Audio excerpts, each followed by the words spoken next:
basically wanted me to take a rest, and while I was driving to school to study one day, on a Sunday, I started suffering from severe chest pain, and I started noticing that I couldn't see, my vision was going blurry. So I swerved off the road, and thank God it happened to be right in front of a hospital. Yeah.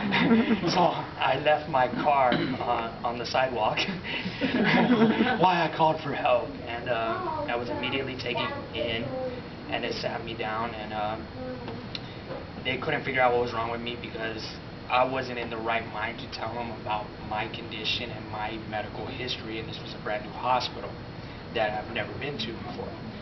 So they immediately believed that I was having a heart attack, which led to several problems, and the way that they treated me and left to a serious mistake. That's one thing I would like to emphasize, and make sure that you guys are well prepared or have some kind of information on you that lets doctors know, because if you ever find yourself in the position I found myself in, that's something you definitely don't want. I came about 10 seconds away from being defib while fully conscious, which would have fried the pacemaker and fried me.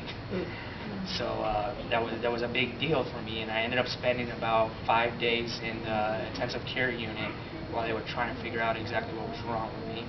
And luckily I was fortunate enough that I've been a patient at the Mayo Clinic for about 21 years now. And the Mayo Clinic was happy to provide us with Dr. Driscoll's home phone number, who's my pediatric cardiologist. He immediately called the hospital, and first he wanted me to get out of there before something bad happened. But then he instructed the doctors on how to proceed and the best treatment for me, and I was able to come out.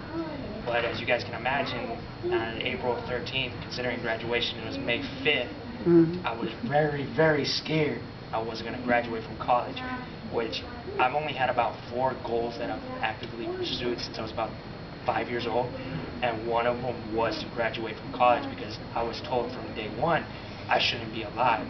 I've beaten all the odds, just like this man here has, and all of you guys I'm sure have overcome. So it was a big deal for me, and luckily the university was very understanding and allowed me to make up a lot of things, a lot of tests.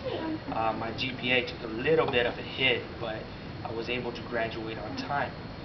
And after I got time to sit down and relax after I graduated, I quit my job, I took a break, and I wanted to reevaluate what I wanted out of life. And then I started to realize what caused me to be in the situation I was in. Well, one, it was the stress from working so hard, and two, it was from the stress of